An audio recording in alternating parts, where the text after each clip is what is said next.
Buenas noches, bienvenidos y bienvenidas a la sesión de las jornadas sobre sexualidad y discapacidad 2020.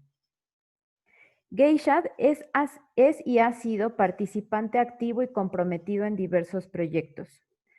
Para propiciar el desarrollo de habilidades para la vida y la independencia económica de diversos grupos de población, diseña y desarrolla proyectos de capacitación y comercialización de productos elaborados por personas con discapacidad, adultas mayores, en situación de reclusión, entre otras condiciones. También, de forma anual, Geishad participa en convocatorias para desarrollar proyectos sociales alineados con nuestra misión y visión, y a través de su financiamiento se han favorecido a miles de personas desde 2007. Además, a partir de estas actividades y como fruto de ellas, se producen materiales didácticos, textos y memorias de trabajo. Es importante resaltar la relevancia de nuestros proyectos, ya que alguno de ellos ha sido seleccionado entre las 100 mejores iniciativas de casi 57,000 presentadas. En estos proyectos se ha colaborado en conjunto con la Secretaría de Desarrollo Social, con el Instituto Nacional de las Mujeres, con la Universidad Autónoma de Yucatán, entre otras instituciones. Algunas temáticas abordadas y objetivos de estos proyectos han sido: medidas preventivas para combatir la violencia ejercida sobre niñas, niños y jóvenes con discapacidad, la equidad en educación de la sexualidad de escolares con discapacidad a partir de impartir un diplomado para personal para docente de escuelas públicas de educación especial del Distrito Federal, educación formal de la sexualidad en centros de atención múltiple y escuelas incluyentes, y colaboración con el programa universitario Hoy en tu Comunidad de la Universidad Autónoma de Yucatán.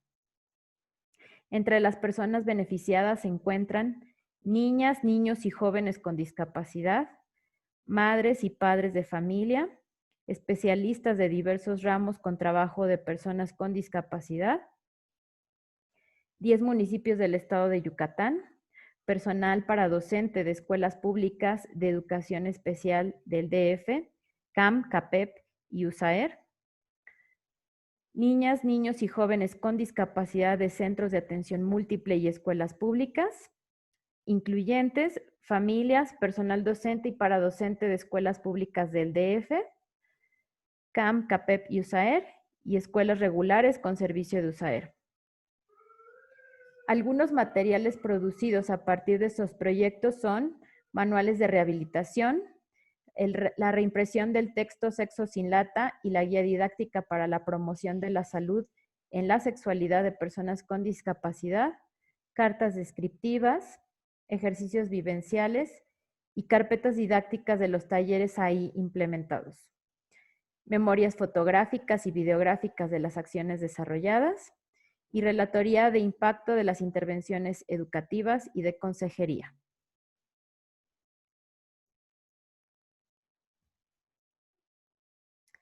Hoy, en estas jornadas sobre sexualidad y discapacidad 2020, es para nosotros un gusto y un honor contar con la participación de Hugo Enrique Mendoza Pantoja, quien es licenciado en rehabilitación, graduado de la Universidad Autónoma de Yucatán, maestro en Ciencias del Deporte por la Escuela Nacional de Entrenadores Deportivos.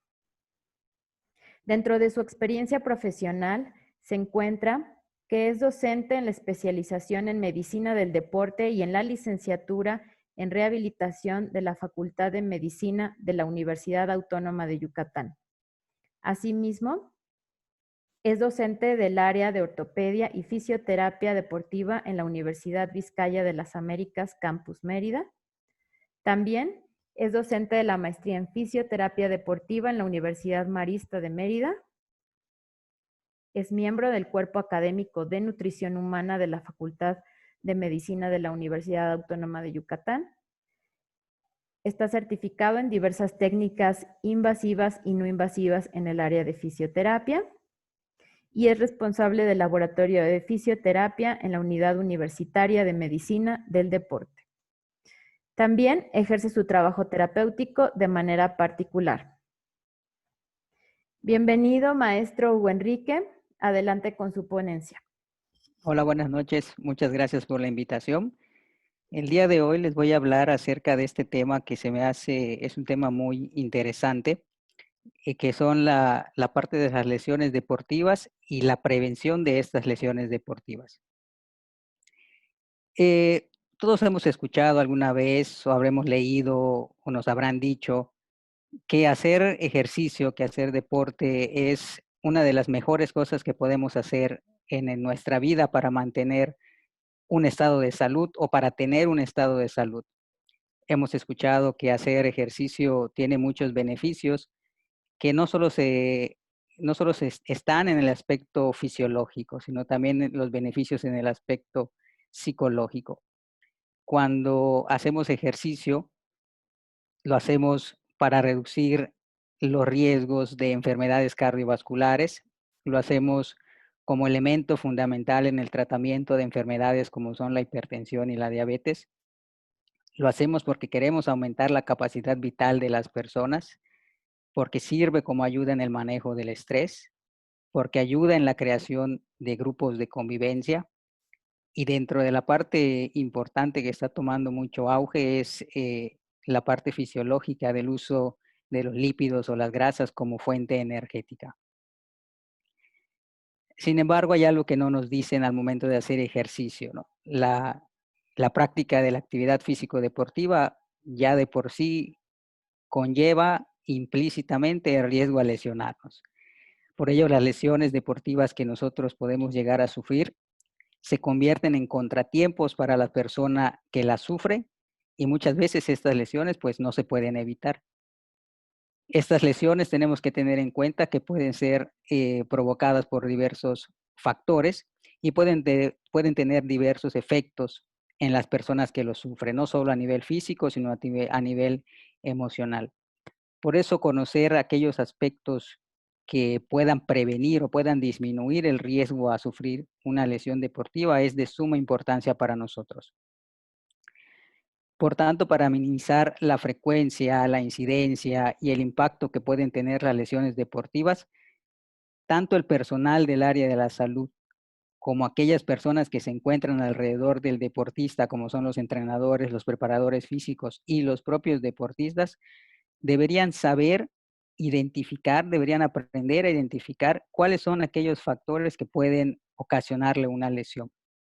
Y esto es muy importante porque se podría conseguir la disminución de estos factores y el deportista hacerse menos propenso a sufrir una lesión. De lo que se trata entonces todo esto es del hecho de tratar esta lesión antes de que se produzca, antes de que se pueda producir. Es decir, hablamos de la parte de la prevención. Cuando nosotros conocemos todos los factores que pueden llegar a producir una lesión deportiva y se los enseñamos a todas las personas que están alrededor de un deportista, pues esto hace que el deportista adopte una conducta hacia la prevención y que se vuelva un deportista responsable, ¿no? Responsable y que practique de manera saludable el deporte o el ejercicio que está realizando. En el 2016, esta es una de las definiciones que personalmente más me gustan de lo que es una lesión deportiva, porque no solo hace énfasis en el hecho de que una lesión deportiva es un daño físico, ¿no? en el cuerpo de la persona que lo sufre. En el 2016, esta Sociedad Ortopédica Americana para la Medicina del Deporte nos comenta que además del daño, percance o contratiempo que ocurre durante la competición o un entrenamiento y que causa baja en la competición o en 2 o más días de entrenamiento, también conlleva un descenso en la carga de entrenamiento, un descenso en el ejercicio o en la práctica deportiva en 2 o más sesiones consecutivas. Y esa es la razón por la cual me gusta, porque ya no solo contempla que la lesión deportiva es el hecho de tener una lesión física y ahí paró, sino que también el hecho de tener una lesión deportiva va a implicar que ya la ejecución del deporte disminuya en este sentido. Estas lesiones pueden ser agudas y muchas veces estas lesiones agudas le podemos decir también que son lesiones que surgen de manera inesperada o que surgen de manera accidental, y pueden ser lesiones que son crónicas y que les llamamos también lesiones por sobrecarga. Y estas lesiones se van a clasificar según el sitio en el cual se da. Tenemos lesiones musculares, tenemos lesiones ligamentarias, tenemos lesiones que se dan en los tendones, tenemos lesiones que se dan a nivel del sistema óseo, como son las fracturas, tenemos lesiones que se dan en articulaciones, como son las luxaciones o problemas de inflamación. Pueden ser lesiones que también se den a nivel de la piel, a nivel cutáneo, o pueden ser lesiones que se den a nivel cerebral, como son las conmociones cerebrales. Cada una de estas lesiones traerá la consecuencia derivada del grado en el cual se haya producido. Toda lesión deportiva va a ser importante en el aspecto de cuál va a ser el alcance que puede tener. Las lesiones deportivas pueden simple y sencillamente presentar una ausencia en el entrenamiento, tener como consecuencia la ausencia en juegos o competiciones, puede producir frustraciones al deportista, puede producir el retiro deportivo, puede llevar a alteraciones de la mecánica del gesto deportivo o puede producir miedo al retorno. Es decir, el alcance de las lesiones deportivas es infinito, no solo se limita al hecho de un daño físico, sino también puede ser un daño psicológico y emocional. Y a todo esto, pues entonces, ¿cómo le vamos a hacer para disminuir la que aparezca una lesión deportiva en el sentido de la prevención de las lesiones? La pregunta que siempre me gusta hacer es, ¿existe alguna fórmula para no tener una lesión deportiva? Pues la respuesta podría ser no hacer deporte, no a practicar ejercicio, ¿no? Porque con base a eso, pues no tendríamos una lesión deportiva. Sin embargo, el enfoque de nuestra área no es este, ¿no? El enfoque es que la persona pueda practicar el deporte de la manera más saludable posible. Entonces, la prevención de las lesiones deportivas debe empezar con el conocimiento de tres aspectos que van a ser aspectos fundamentales. Van a ser factores internos, factores de riesgo internos, que estos factores predisponen al atleta a sufrir una lesión. Factores externos que vuelven susceptible al atleta, y estos factores internos y externos tienen que ir acompañados de un mecanismo de lesión para que la lesión pueda producirse.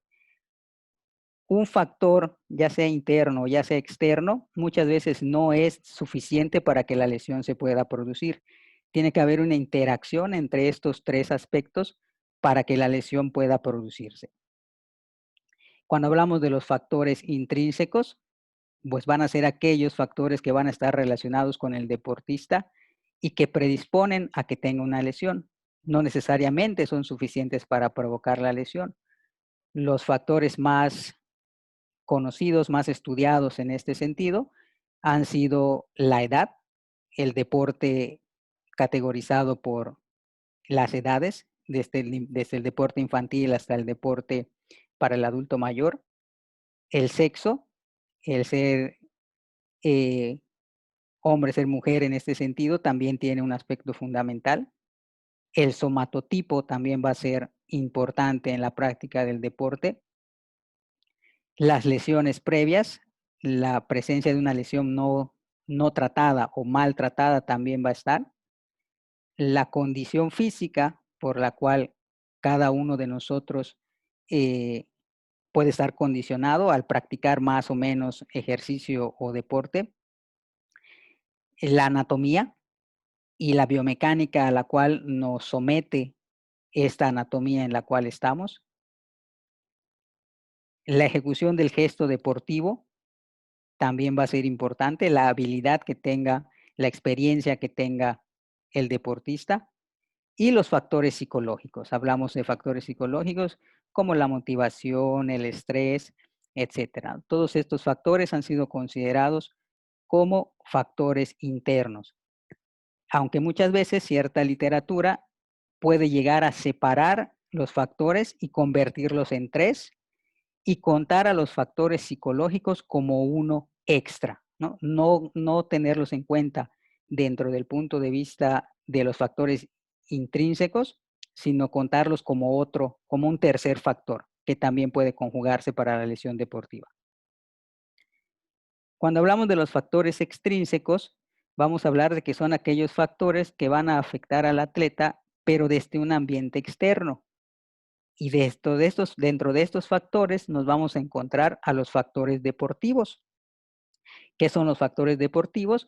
Pues van a ser las reglas de la competición, la forma en cómo el referee y el árbitro ejecuta esas reglas, el entrenador, la forma en que el entrenador se dirige hacia nosotros también ha sido considerado como un factor predisponente para lesiones deportivas. El equipamiento deportivo, es decir, cuando hablamos de equipamiento deportivo, estamos hablando de aquel equipo que es necesario y que es reglamentado que el deportista utilice para la práctica segura de su deporte. El uso o no de equipos de protección. Hablamos de equipos de protección, aquellas guanteletas, una tobillera, una rodillera, esto es considerado que no está reglamentado que el deportista utilice, pero que tampoco está prohibido que este equipo de protección se pueda utilizar. Y esto siempre y cuando el uso de este equipo de protección no ponga en riesgo a los demás jugadores en el partido o en la competición. El aspecto más considerado, más estudiado de todo esto, junto con el medio ambiente, ha sido el calzado deportivo.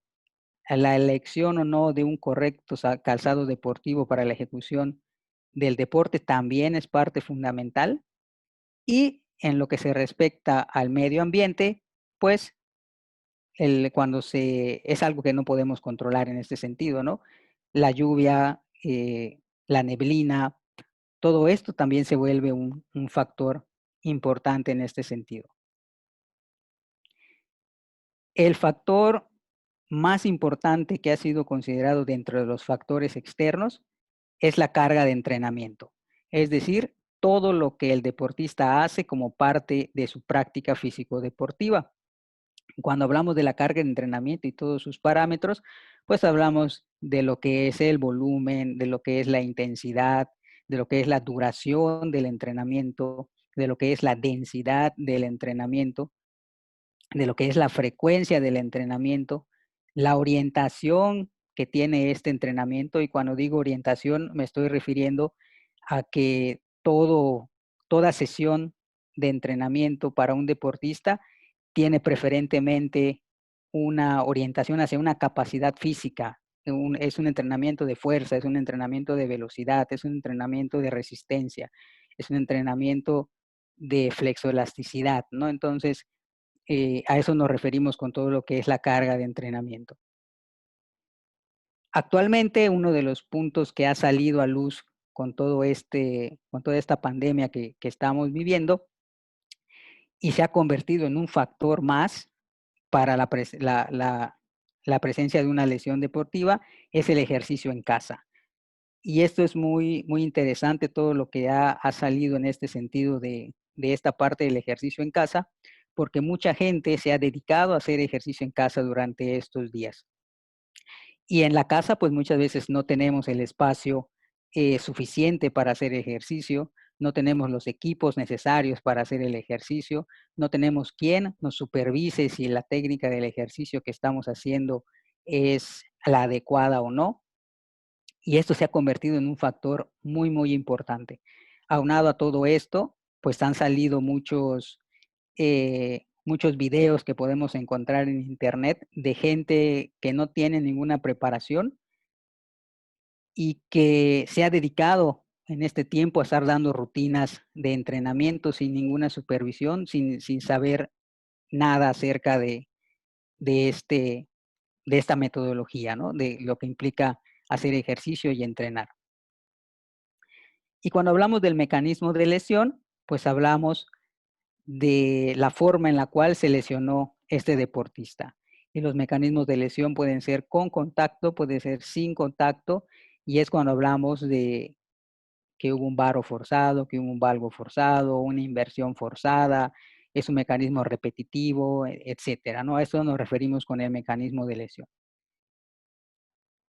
Todo esto cobra importancia y es mucho más importante cuando lo aplicamos a una serie de deporte que es considerado el deporte adaptado, ¿no? El deporte que ha sido eh, propuesto para las personas con discapacidad. Todo esto que acabamos de ver es todavía mucho más importante tenerlo en cuenta en este tipo de deportes. Y entonces la gran pregunta que se hacen todos los deportistas, que se hacen los entrenadores y que incluso se hace mucho personal del área de la salud es, ¿qué debo hacer para no tener una lesión? Bueno, uno de los aspectos y el primer aspecto que hay que tener para dar pautas, para dar recomendaciones en lo que es la prevención de las lesiones, pues es realizar el análisis de la actividad, ¿no? Y dentro del área deportiva, al análisis de la actividad le llamamos caracterización deportiva. ¿Qué significa hacer una caracterización deportiva? Pues simple y sencillamente hacer la caracterización deportiva significa investigar y saber todo o casi todo acerca de ese deporte.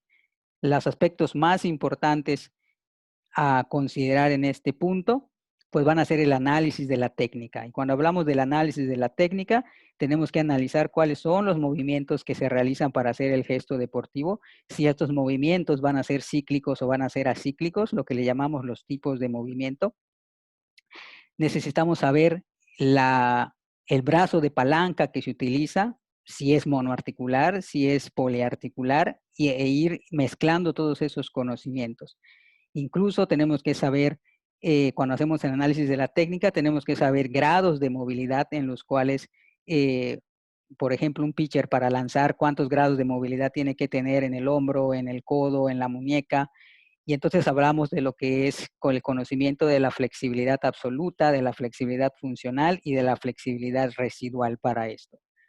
Tenemos que saber cuáles son los sistemas energéticos primordiales en la práctica de este deporte para saber y tener más conocimiento en cuanto a los aspectos nutricionales, ¿no? De cuáles son los sustratos energéticos importantes para la práctica del ejercicio. Tendremos que saber cuáles son los métodos de ejercicio que se utilizan. Tenemos que conocer cuáles son las capacidades físicas, condicionales y coordinativas, y no solo saber cuáles son, sino saber cómo se va manifestando cada una de esta capacidad y cómo se va entrenando cada una de estas capacidades. Y esto es importante porque va a llegar el momento en el cual, por estar entrenando, el momento de estar entrenando fuerza, y dentro de la fuerza, la manifestación de fuerza hipertrofia, pues estamos hablando de volúmenes de entrenamiento pues importantes que pueden llevar a una sobrecarga a nuestro deportista. Tenemos que saber cuál es la duración de los movimientos, tenemos que saber cuál es la duración incluso del evento del que estamos hablando, tenemos que saber cuáles son los implementos que se utilizan para la práctica deportiva y no solo saber cuáles son esos implementos, sino también darnos cuenta de que esos implementos se encuentren en buena condición para la práctica del deporte o del ejercicio. Tenemos que conocer cuáles son las lesiones más comunes, cuáles son las características fisiológicas de este deportista o del deporte, cuáles son los somatotipos ideales, cuál es el ambiente de la competición, si es cerrado, si es abierto, cuáles son las características psicológicas que va a necesitar el deporte y cuáles van a ser los aspectos nutricionales, ¿no? Es decir, hacer un análisis de la caracterización deportiva es algo muy importante al momento de la prevención de las lesiones. El aspecto también fundamental va a ser el control de la salud. Hay que hacer frecuentes análisis y frecuentes chequeos médicos para evitar cualquier aspecto e incluso para saber si nuestro plan de entrenamiento está funcionando o estamos haciendo más ejercicio del que debemos. Por ejemplo, uno de los análisis que más se utiliza son las pruebas de lactato para saber cuáles son los niveles de lactato en sangre y saber si estamos llegando hacia una sobrecarga o no. Tenemos que tener una preparación física adecuada al tipo de actividad que vamos a realizar.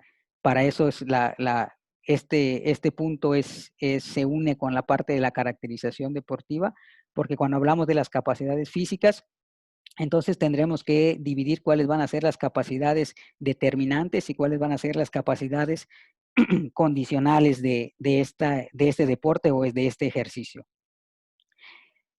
Dentro de la medida de lo posible, también hay que tener un entrenador certificado, un entrenador que esté preparado, un entrenador que sepa de todo lo que son, los principios del entrenamiento y las metodologías del entrenamiento y los efectos del entrenamiento en el cuerpo.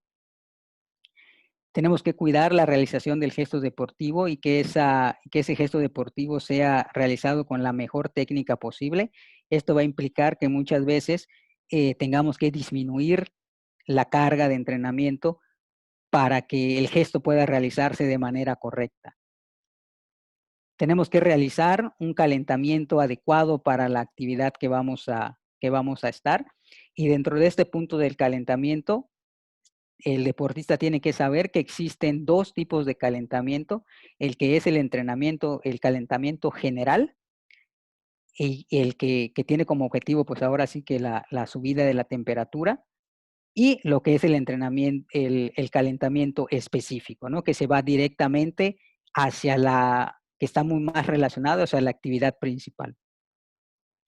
Hay que tener el equipo adecuado para la práctica del deporte y, como mencionamos hace un momento, dentro de la práctica del equipo adecuado, pues también hay que ver que esté en buenas condiciones para soportar la actividad que vamos a hacer. Y este es un punto muy controversial en el sentido de el cese de la actividad ante cualquier síntoma o dolor. Las personas que estamos dedicadas al área de la rehabilitación deportiva, pues esto es un tema muy delicado, ¿no? Porque muchos de nosotros siempre estamos con la idea de que un deportista puede llegar a ser hasta cierto punto normal que sienta dolor por todos los efectos que el entrenamiento trae sobre el cuerpo humano, ¿no? Entonces aquí a los deportistas hay que hacerlos más conscientes de esos dolores, ¿no? Dolores raros que nunca han sentido. Esos son los dolores a los que hay que ponerles atención. Por eso les digo que esta parte es una parte muy controversial, que se separa de otras ramas de lo que es la rehabilitación y la fisioterapia, porque todos sabemos que el dolor, pues no es normal, no es algo normal en este sentido.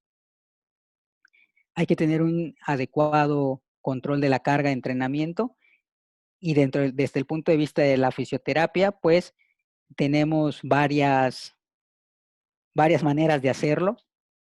Para eso tenemos el índice de Foster, para eso tenemos la percepción subjetiva del esfuerzo, y tenemos uno que es la ratia de carga de entrenamiento aguda crónica, ¿no? Todo eso nos va dando una idea de los primeros 2 puntos, el índice de Foster y la percepción subjetiva del esfuerzo, nos dan una idea de cómo el deportista califica su entrenamiento o cómo el deportista percibe que fue ese entrenamiento, si fue muy moderado, si fue muy leve, si fue muy pesado. Y lo que es el ratio de carga entrenamiento aguda crónica, pues nos da un índice que relaciona el volumen de entrenamiento.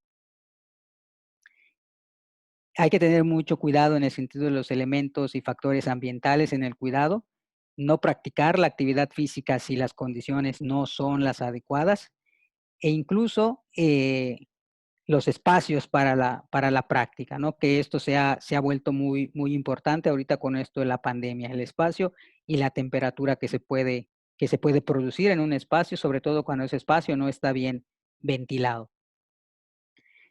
Dentro de los entrenamientos, ya como tal, dentro de una sesión de entrenamiento, pues las medidas fisioterapéuticas preventivas, como son la ejecución de ejercicios terapéuticos, y estos ejercicios terapéuticos estarían muy relacionados con lo que son las capacidades coordinativas, ¿no? Ahí sería el punto principal en el cual el fisioterapeuta podría entrar en esta parte con sus ejercicios terapéuticos, ¿no?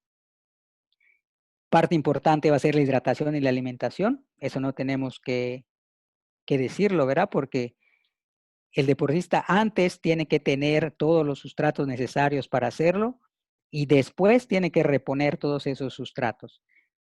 El deportista tiene que estar bien hidratado, pero muchas veces la hidratación deportiva, los nutriólogos nos comentan que muchas veces no es suficiente solo con la ingesta de agua, con la toma de agua, sino que también hay que tomar bebidas que puedan llegar a tener ciertos iones, ciertos sustratos y que ayuden al deportista a compensar todo lo que está perdiendo durante la práctica. Usar la ropa deportiva adecuada, ¿sí? Dependiendo del clima, dependiendo del evento, el deportista tiene que aprender a utilizar qué tipo de ropa va a llevar dependiendo de la actividad física. Y uno de los aspectos más importantes es la de elección del calzado, ¿no? ¿Qué tipo de calzado va a utilizar? Dependiendo en este caso, en la imagen estamos viendo un tipo de zapato que es pronador, que va dirigido hacia ese tipo de pisada, ¿no? Entonces también el conocimiento de lo que decíamos hace rato de la anatomía y la biomecánica, ese aspecto a eso se refiere, ¿no? De que si eres un corredor, si eres alguien que practica atletismo, el tipo de pisada también va a afectar en la elección de zapato. Como parte de las medidas fisioterapéuticas que también podemos tomar, pues está el hecho de estar atento a todas las acciones del partido de la competencia. Una de las cuestiones de las lesiones deportivas es que una lesión deportiva se produce en cuestión de milisegundos, ¿no? Y muchas veces la simple observación del mecanismo de lesión es lo que nos va a llevar a tener una idea de qué tejido fue el que está lesionado debido a ese mecanismo de lesión. Hay que planear estrategias que ayuden al deportista a no enfriarse, en el sentido de que hay deportes que por su naturaleza hay tiempos muy prolongados de descanso y no se tienen los tiempos adecuados para que el deportista pueda volver a entrar en calor, a volver a hacer un calentamiento ideal, ¿no? Entonces siempre tenemos que estar buscando alguna medida que mantenga al deportista activo, pero la parte difícil es que esté activo, pero que no se desgaste física ni fisiológicamente, ¿no? Y uno de los aspectos importantes es el punto de relajación. El uso de cualquier medida para la relajación va a ser muy importante, desde el uso de agentes y medios físicos para el tratamiento, el uso de los estiramientos, el uso de la masoterapia, el uso de técnicas que podamos estar utilizando, como técnicas de liberación miofacial, etcétera, también nos ayudan en la parte de la prevención de las lesiones. Y siempre es importante mencionar esto, del descanso. Descansar y reponer las energías y tener un sueño reparador va a ser parte importante y fundamental en la parte de la prevención de las lesiones deportivas. Cuando nosotros ya sabemos esto y ya conocemos cuáles van a ser los factores y ya sabemos algunas cosas que podemos hacer para que las lesiones deportivas vayan disminuyendo, pues entonces entramos a este modelo, que es el modelo de los 4 elementos para la prevención de las lesiones, ¿no? Lo primero que tenemos que hacer es conocer la amplitud del problema, es conocer el tipo de lesión, el grado de la lesión, los tejidos adyacentes que se lesionaron. Después de eso tenemos que conocer los mecanismos de lesión y los factores que pudieron haber producido esta lesión. Cuando nosotros ya conocemos la amplitud del problema y ya pudimos identificar el mecanismo de lesión y los factores que pudieron producir la lesión deportiva, pues entonces introducimos medidas de prevención. ¿Y cuáles van a ser esas medidas de prevención? Pues aquellas que ya vimos, ¿no? Y al final, después de un periodo de tiempo, evaluar la eficacia de las medidas que estamos haciendo y ver si funcionaron o no funcionaron, si hay que modificar algo, hay que dejarlo igual, es lo que tenemos que hacer. Pues en este sentido, muchas gracias por su atención. Les dejo contactos con un correo y un número telefónico en el cual se pueden comunicar conmigo. Y pues si tienen alguna duda, alguna pregunta, pues con mucho gusto estoy para responderlas. Muchas gracias, Hugo. Vamos a pasar ahora a las preguntas de los participantes. Les agradecemos poner sus preguntas en el chat de la sesión. Y vamos a empezar con esta primera, que es: con frecuencia se escucha al iniciar una práctica deportiva que si no duele no sirve. ¿Qué opinas al respecto, sobre todo cuando se pretende tonificar el músculo? Bueno, ese es un aspecto muy importante y es una mentalidad que hay que cambiar en los deportistas, ¿no? Incluso en los gimnasios muchas veces el mismo entrenador nos dice no pain, no gain, ¿no? Eh, eso es una gran mentira, ¿no? Esto no quiere decir que si no te dolió, no sirvió tu entrenamiento para nada, ¿no? Porque los que conocemos acerca de lo que es la carga de entrenamiento, sabemos que hay cargas de entrenamiento que son para mantener, hay cargas de entrenamiento que sirven para maximificar las capacidades físicas y hay cargas de entrenamiento que sirven para sobrecargarte. Entonces, al menos personalmente con los deportistas, cuando escucho que están diciendo este tipo de comentarios, yo siempre les digo que hay que cambiar la modalidad. Y ahorita hay una frase que cambia este de no pain, no gain, que dice no pain, more gain, ¿no? No dolor, más, más participación, más ganancia puedo tener, ¿no? Entonces, no quiere decir que, que si no duele, no sirvió. Ahora, este es un aspecto muy, muy superficial, ¿no? Esto que acabo de decir. Ahora, si nos vamos al aspecto fisiológico, pues obviamente cuando nosotros hacemos ejercicio hay cierto catabolismo muscular, es decir, hay destrucción de fibras musculares. Entonces es normal, puede ser normal que al día siguiente tengas dolor, porque hay un proceso, este proceso catabólico muscular es el que nos lleva hacia el proceso de anabolismo muscular, ¿no? De la reconstrucción muscular. Eh, entonces es normal, ¿no? Entonces, si una persona después de hacer ejercicio siente dolor, lo peor que puede hacer es no volver a hacer ejercicio, ¿sí? Precisamente porque al día siguiente se le recomienda hacer algún tipo de ejercicio con orientación hacia la resistencia aeróbica, que haga que todo aquel producto de desecho que se produjo, sobre todo la parte del lactato, el cuerpo la pueda desechar más rápido, ¿no? Entonces, esos son como que los dos puntos de vista, ¿no? No es, en este aspecto, no es verdad que si no dolió no sirvió, pero desde el punto de vista fisiológico ocurren ciertas cosas que pueden explicar que al día siguiente puedas tener algún dolor, ¿no? No sé si me expliqué o... Gracias. Sí, Hugo, pasamos a la siguiente pregunta. La ropa deportiva mencionas que es importante. ¿Qué tipo de lesiones podría propiciar el uso de una ropa no apropiada, por ejemplo, para correr en la ciudad? Ok. Una de las cuestiones que ocurren, un grueso de pacientes que yo atiendo son precisamente corredores y les hablo de la experiencia aquí de la ciudad de Mérida, ¿no? Pues aquí en la ciudad de Mérida, en Yucatán, todos saben que el calor está a la orden del día. Cuando una persona no escoge una ropa deportiva adecuada, principalmente las lesiones que más me he encontrado por el sudor que producen son las rosaduras, ¿sí? Las rosaduras en la entrepierna, las rosaduras a nivel de los pezones, tanto en hombres como en mujeres. Y esa es una de las partes. El segundo aspecto va a ser que si no escogemos la ropa deportiva adecuada para el ejercicio, muchas veces esa ropa nos puede perjudicar en la ejecución del gesto deportivo. Si nos queda muy apretada, no nos permite movernos con libertad. Si nos queda muy grande, la ropa se va movilizando y nos va estorbando en este sentido. Eso es en el aspecto de ropa, por ejemplo, una camiseta, un short, ¿no?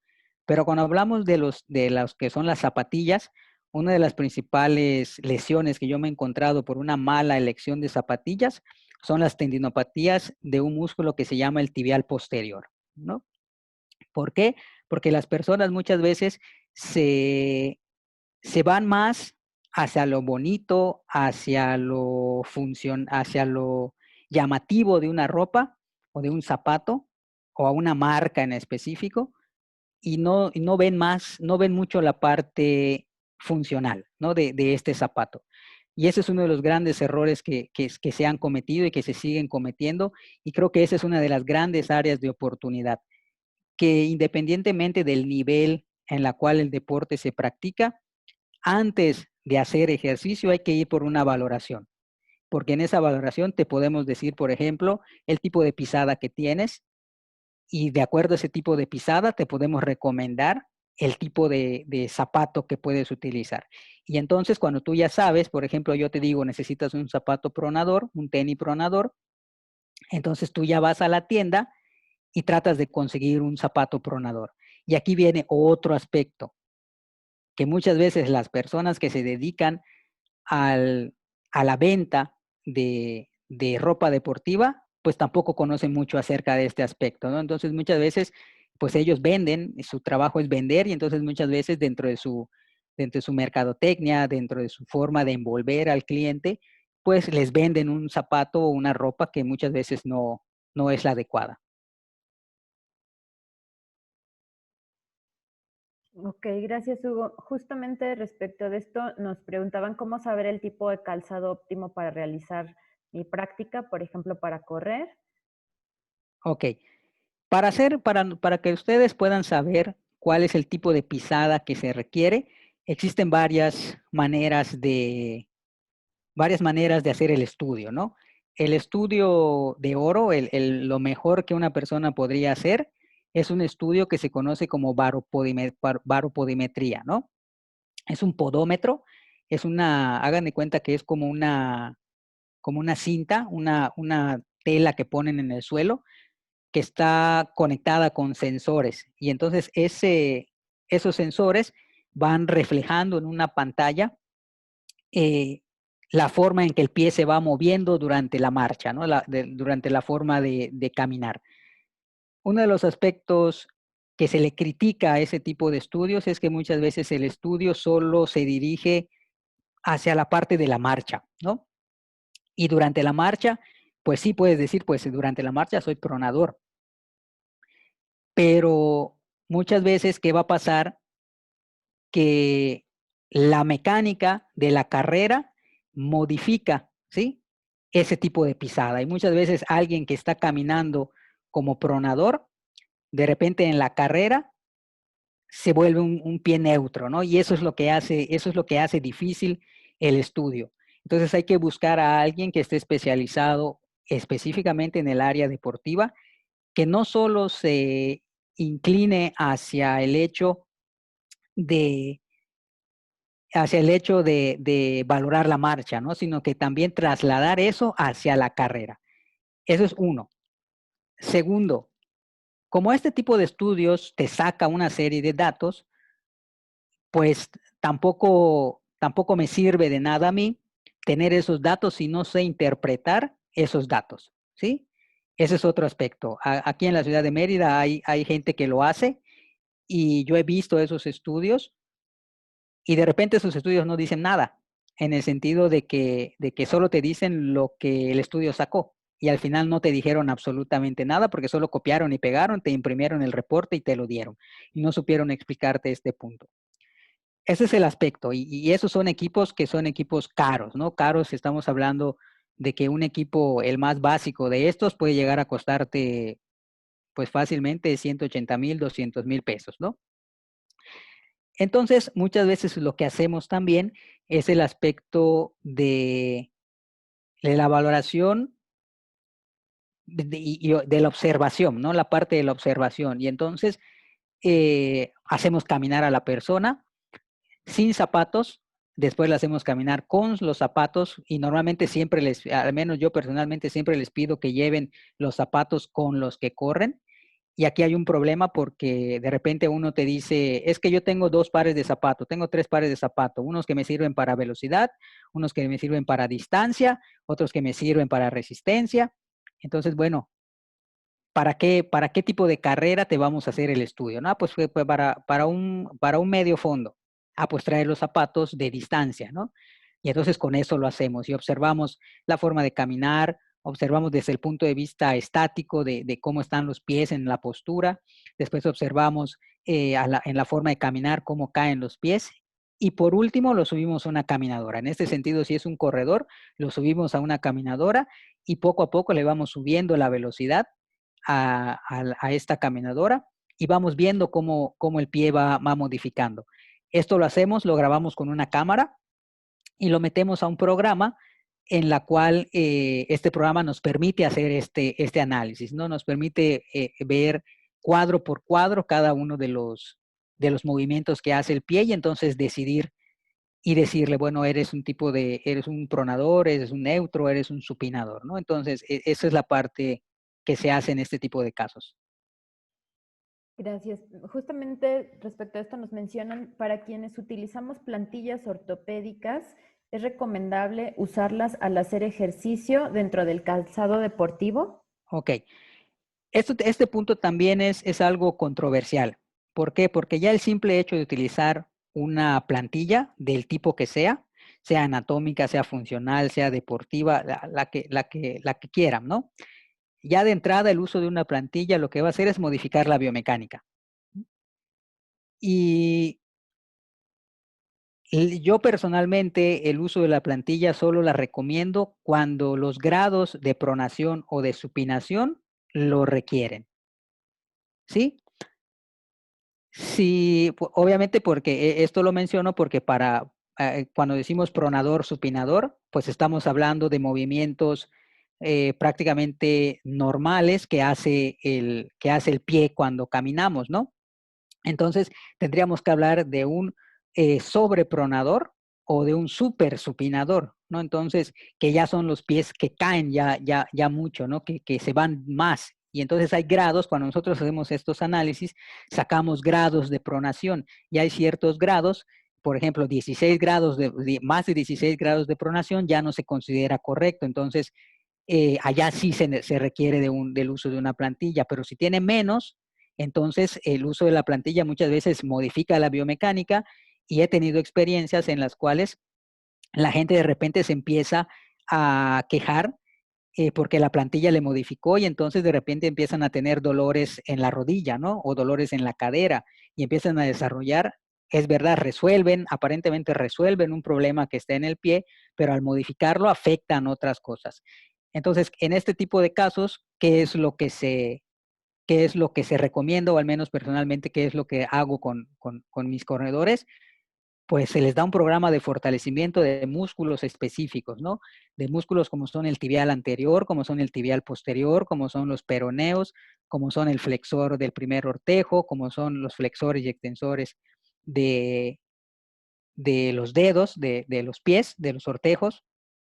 Y entonces se les da todo un programa y junto a esto con el fortalecimiento del tratamiento de la fascia plantar y se les da una serie de indicaciones y programas que les ayudan a la corrección de este punto.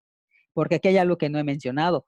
En el caso de la carrera, muchas veces cuando tú empiezas la carrera y estás utilizando o no alguna ayuda funcional, como puede ser una tobillera, como puede ser la misma plantilla, entonces, muchas veces esto lo que hace es que tú inicies con un tipo de pisada. Por ejemplo, al inicio puedo ser pronador, pero ¿qué va a pasar cuando ya estás en el kilómetro 17, en el kilómetro 18 y la musculatura ya está fatigada?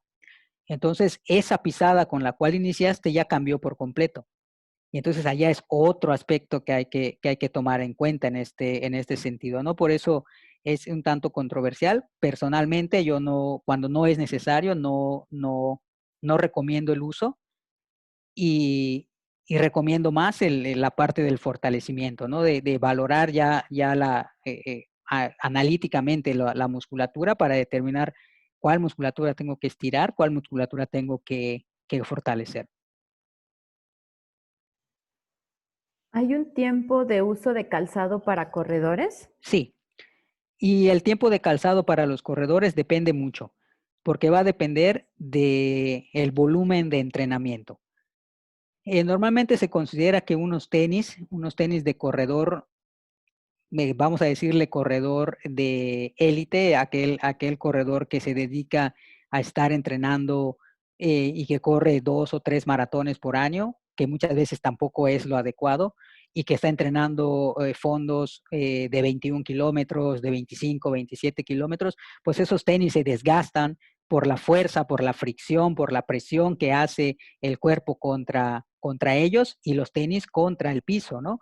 Entonces, muchas veces nosotros recomendamos que el tenis que vayas pensando en cambiar un tipo de tenis aproximadamente de 6 a 8 meses de uso, ¿sí? ¿Cómo lo vamos viendo? Y eso es algo muy, muy sencillo de ver, el desgaste que va a tener la suela, ¿no? Cuando la suela ya está empezando a quedar lisa, cuando ya no tiene esos antiderrapantes que deben tener los tenis de corredor, pues entonces es cuando le decimos a la persona, al deportista, que empiece a pensar en el hecho de cambiar, ¿no? Por eso mencionaba hace rato que muchos corredores pueden llegar a tener hasta tres pares de zapatos para cada uno dependiendo del tipo de entrenamiento que vaya a utilizar. Pero eso es más o menos el tiempo de vida que debe tener un tenis y depende, como te digo, de la frecuencia del entrenamiento, de los volúmenes de entrenamiento. Ahora que si yo solo salgo a trotar y solo troto 2, 3, 5 kilómetros por día y no salgo todos los días, pues es obvio, es obvio pensar que pues estos tenis pueden llegar a tener un tiempo de vida mayor, ¿no? Gracias. Con frecuencia se recomienda a los deportistas tomar una aspirina para evitar el acúmulo de ácido láctico. ¿Qué tan recomendable es esto? Bueno, aquí la cuestión del ácido láctico es que el ácido láctico es un producto normal, ¿no? Es un producto pues normal del proceso metabólico de la obtención de energía, ¿no? El ácido láctico es algo que el cuerpo a las 2 horas de terminado el ejercicio el mismo cuerpo ya lo normalizó otra vez, ¿no? ¿Por qué? Porque cesaste el ejercicio y porque la cuestión de los sistemas energéticos, de la obtención de energía, pues empieza a disminuir a niveles basales, ¿no? Entonces, sí mucha gente lo hace, ahí nada más hay que tener cuidado de cuánto se está tomando, ¿no? En ese aspecto. No he tenido noticias de alguien que pueda llegar a tener problema por hacer esto, ¿no? Pero sí hay que tener cuidado en ese aspecto. Se suele escuchar que cuando alguien está muy adolorido después de hacer ejercicio, necesita volver a hacer la misma rutina al día siguiente para que el dolor se termine. ¿Qué opinas al respecto? No, en este sentido, cuando nosotros tenemos un plan de entrenamiento y este plan de entrenamiento está bien diseñado, no podemos tener la misma orientación de la carga 2 días seguidos, ¿sí? ¿Por qué? Porque el sistema energético, porque el cuerpo no está preparado para volver a tener la misma intensidad. Entonces, si hoy tuve un entrenamiento de fuerza, no puedo volver a tener ese entrenamiento de fuerza siempre y cuando sea en la misma zona. Es decir, si tuve un entrenamiento de fuerza de piernas hoy martes y tuvo un volumen y una intensidad muy elevada, no puedo volver a hacer pierna mañana miércoles, ¿sí? Puedo volver a hacer fuerza en los brazos, sí, adelante, en el pecho, en el tronco, no hay ningún problema, pero se recomienda más al día siguiente por la acumulación del lactato, que eso sí es algo sí es algo que se da en el sentido de que el lactato va a ser el producto final, va a ser el producto de desecho del ácido láctico y es lo que se va a quedar en el cuerpo. Por eso se recomienda que al día siguiente se haga un ejercicio con orientación aeróbico, ¿sí? Para aumentar esa frecuencia de fluidez en la sangre y esa misma fluidez siga desechando este producto que se creó, ¿no? Pero sí Gracias. no es normal. No se puede hacer, perdón. De acuerdo. ¿Cuánto peso es recomendable cargar? ¿Cuánto peso es recomendable cargar? Cargar, así Ok, es. bueno, es una pregunta que no tiene respuesta. ¿Por qué no tiene respuesta? Porque para saber cuánto peso puedo cargar, tengo que hacer pruebas de valoración. Todas las capacidades físicas, fuerza, resistencia, velocidad, flexoelasticidad, todas tienen test para valorarse, ¿no? Y entonces, antes de saber cuánto peso yo puedo cargar, tengo que hacer una valoración de la fuerza. Y esa valoración de la fuerza se hace a través de una relación fuerza-velocidad, ¿no? Que antes se utilizaba mucho lo que es la determinación de lo que llamamos un 1RM, una repetición máxima, el máximo peso que puedes levantar en una sola repetición. Y antes, con base a eso, se dosificaba hacia el objetivo que tú quieres. ¿A qué voy? Por ejemplo, si yo hago un test del 1RM y el máximo peso que puedes levantar en un ejercicio es de 50 kilos, entonces yo lo que te pregunto es, ¿cuál es el objetivo que quieres? Ah, pues, y por eso es importante el conocimiento de las capacidades físicas, porque entonces ese 1RM me dice que estoy hablando de fuerza, pero la fuerza se manifiesta de diversas maneras. Yo puedo tener fuerza hipertrofia, puedo tener fuerza máxima, puedo tener fuerza resistencia, puedo tener fuerza potencia. Entonces, ¿cuál es tu objetivo? ¿Por qué? Porque cada una de esas que te acabo de mencionar tienen una metodología, tienen una carga distinta para llevar a cabo. Por ejemplo, si lo que tú quieres es ganar masa muscular, pues entonces me voy a los métodos de entrenamiento de la hipertrofia, y los métodos de entrenamiento de la hipertrofia me dicen que tengo que cargar del 70 al 80% de ese 1RM, ¿no? Entonces, si mi RM es de 50 kilos, pues entonces yo saco cuánto representa el 70% de ese 1RM, y entonces voy haciendo, y es cuando se arma el programa de ejercicio, ¿no? Entonces yo te digo, pues para la hipertrofia tenemos que hacer de 4 a 6 series por ejercicio, tenemos que hacer de 6 a 12 repeticiones, y utilizando el 80 o del 70 al 80% de ese 1RM, tienes que tener tantos minutos de descanso, y así es como se maneja todo esto del deporte, ¿no? Por eso muchas veces cuando yo escucho compañeros, cuando yo escucho deportistas que están haciendo ejercicio, entonces, y sin ninguna orientación, entonces es cuando te das cuenta de que lo están haciendo de manera empírica, ¿no? Esto del ejercicio es complicado en ese sentido, porque hay que echarle ciencia al ejercicio, ¿no? Para buscar el objetivo que tú quieres. Y por eso y después ocurren todas las lesiones, porque muchas veces o se hace más ejercicio del que se puede, o se carga más peso del que se puede, o se hacen más repeticiones de las que se deben, y entonces eso es lo que complica la parte del ejercicio, ¿no? Por eso decía yo que cuánto peso es posible cargar o es adecuado cargar, pues va a depender del objetivo, ¿no? De esto. Y aún así, cuando ya ocurrió la lesión, empieza otro problema. ¿Cuánto peso le puedo poner a este deportista lesionado que no siga lesionando el segmento lastimado, ¿no? Entonces eso es muy complicada, entonces, en este sentido, hablar de lo que es no solo de la fuerza, sino de cualquier capacidad física, ¿no? Otra pregunta sería, ¿una ducha fría después de hacer ejercicio ayuda a disminuir el dolor físico?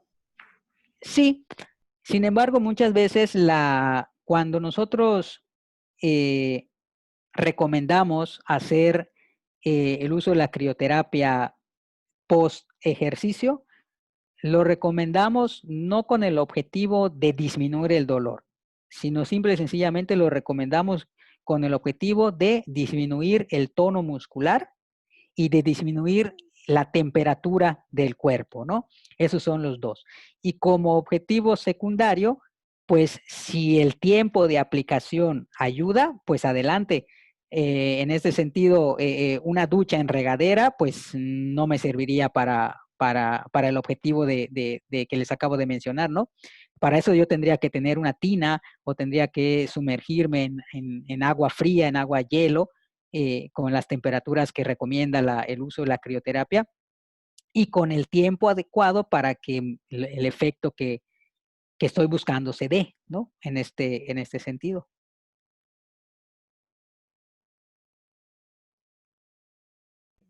¿Dónde pueden realizar La baropodometría. Ok, normalmente los baropodómetros se pueden encontrar en, en clínicas especializadas de medicina deportiva, ¿no? También lo hacen los ortopedistas, pero la orientación del ortopedista va a ser completamente distinta a la orientación que puede tener un médico del deporte. También lo pueden encontrar en clínicas de atención al pie, ¿sí? También en esos lugares se pueden encontrar. Eh, pero es muy difícil en este sentido primero encontrarlo y después encontrar que la persona que lo tenga sepa la interpretación de estos datos, ¿no? Eso es la parte importante. Pero normalmente si ustedes quieren investigar, pues va a ser en clínicas, ¿no? En clínicas, por lo general son clínicas privadas, pueden ser ortopedistas, médicos de deporte o podólogos.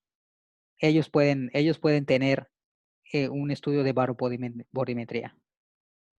Hugo, y finalmente, para ya terminar, ¿qué papel juega la flexibilidad para que el ejercicio haga un efecto óptimo de acuerdo a lo que se quiere lograr?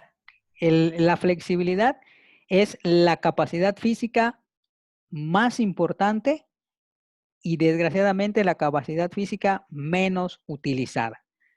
La flexibilidad es sumamente importante. ¿Por qué? Porque un músculo que tiene una longitud correcta puede desarrollar niveles de fuerza mayores que un músculo que no la tiene. Por eso va a ser importante la flexibilidad, porque nos va a permitir la amplitud completa del movimiento con lo que fisiológicamente eso implica, que el reclutamiento de las fibras musculares sea el adecuado, que sea sincrónico, que haya coordinación intra y extramuscular, etcétera. Ahora bien, cuando hablamos del punto de flexibilidad, no tenemos que confundir el hecho de la flexibilidad con hacer estiramientos. ¿Por qué? Porque la flexibilidad como capacidad física se entrena como una capacidad física, tiene sus métodos de valoración, tiene sus métodos de entrenamiento. Y entonces, cuando hablamos de flexibilidad, tenemos que dividir la flexibilidad en 4 puntos. Los ejercicios de flexibilidad que nos van a servir para el calentamiento, que van a tener como principal objetivo la presencia o que la activación de algo que se va a llamar el reflejo miotático, ¿sí? Entonces, un estiramiento que forma parte del calentamiento no puede durar más de 10 segundos, ¿sí? Ese sería el primer punto. El segundo sería los ejercicios de flexibilidad que hacemos como parte del enfriamiento o de la vuelta a la calma, en la cual mi objetivo no va a ser la relajación total del músculo. Simple y sencillamente va a ser elongar el músculo para que ese músculo cese su actividad. Y entonces ahí lo que estamos buscando es la aparición de un reflejo miotático inverso, ¿sí? Ese sería parte. Existe el tercer tipo de flexibilidad, que es la flexibilidad como tal, como capacidad física, aquella flexibilidad que nos va a servir para hacer, valga la redundancia, más flexible. Por ejemplo, un ejemplo de esta capacidad de flexibilidad serían los tipos de entrenamiento que hacen las personas que practican ballet clásico, que practican el jazz, ¿no? Que se dedican y en la cual es muy importante para su gesto deportivo tener esa flexibilidad.